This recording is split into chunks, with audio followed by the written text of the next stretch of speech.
ఇవాళ తెలంగాణ రాష్ట్రంలో రాష్ట్ర ప్రభుత్వం పూర్తిగా తెలంగాణ హక్కులకు భంగం కలిగించే విధంగా పనిచేస్తుందనే విషయం మరొకసారి అర్థమైంది. నిన్న మంత్రులు ఒకరికొకరు అలిగినా సరే ఆగకుండా ఉత్తమ్ కుమార్ రెడ్డి ఆగమేఘాల మీద ఉరికి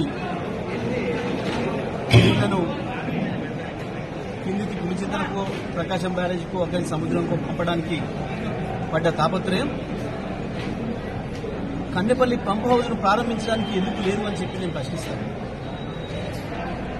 కన్నెపల్లి పంప్ హౌస్ను ప్రారంభిస్తే ఇవాళ తెలంగాణలో పైనుంచి గోదావరి రాక, ఎస్ఆర్ఎస్పీ పైనుంచి గోదావరి రాక, మంజీరా రాక ఎదురు చూస్తున్న పొలాలను కలుపుకొని సూర్యాపేట వరకు, ఇక్కడ భువనగిరి ఆలేరు వరకు 50 లక్షల ఎకరాల పొలాలు ఎదురు చూస్తూ ఉన్నాయి.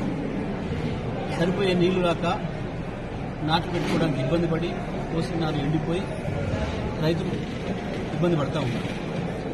కాళేశ్వరం కట్టిందే కేసీఆర్. ఇటువంటి పరిస్థితి ఎదురైనప్పుడు ఆ నీళ్లను తీసుకోవడం కొరకు పైకి తీసుకుపోవడం కొరకు కట్టారు. పికాప్లు తీసుకొని ఆగమేఘాల మీద ఉరికి నువ్వు అక్కడ నీళ్ళెత్తి గేట్లెత్తి చేసిన పనేంది? నీళ్లను వీలైతే పులిచింతలకు ఆ నుంచి కిందికి సముద్రాన్ని పంపడం తప్ప నువ్వు చేసిన పని వల్ల ఏం పైసా ప్రయోజనం ఉంది తెలంగాణ ప్రజలకి? హెలికాప్టర్ ఖర్చు కూడా దండగా తప్ప ఏం అవసరం ఉంది? అక్కడ డీఈకి చెప్తే లేపేటోడు. ఆ గీట్లు ఎప్పుడైనా డీఈలు వాళ్ళే లేపారు. మేమున్నంత కాలం కృష్ణను సముద్రం పాలు చేసేదానికి మేము ఎన్నడూ పోలే ఆతృతపడి.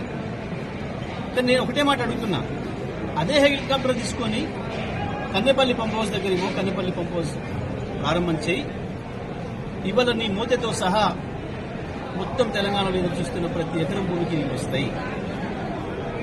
ఇది నువ్వు కాదంటే నేను దేనికైనా సిద్ధంగా ఉన్నా. నేను గతంలో కూడా ఒకసారి చెప్పినా, కాళేశ్వరాన్ని మా కేసీఆర్కి అప్పచెప్పండి, 3-4 రోజుల్లోనే చివరి భూములో కూడా నీళ్లు తెస్తా, నీ మోతేకిస్తా నీళ్లు, పెరువాడు మండలానికి తీసుకొస్తా, ఇక్కడ ఆలేరు భువనగిరికి ఇస్తాం అనే మాట చెప్పినా. ఇప్పుడున్న పరిస్థితులలో ఎస్ఆర్ఎస్పీ కూడా ఇస్తాం, మల్లన్న సాగర్ కొండపోచమ్మతో సహా వెనుకకు తీసుకుపోయి ఎస్ఆర్ఎస్పీలో కూడా వస్తాం. ఎస్ఆర్ఎస్పీ ప్రాంతంలో ఉన్న ప్రతి ఎకరాన్ని కూడా నీళ్లు అందిస్తాం. ఇది మేము బీఆర్ఎస్ పార్టీగా మా ఛాలెంజ్. దీని మీద మాట్లాడు స్ట్రైట్ గా ఉత్తమ్ కుమార్ రెడ్డి. తప్పకుండా కేసీఆర్ బాధ్యత వహిస్తాడు.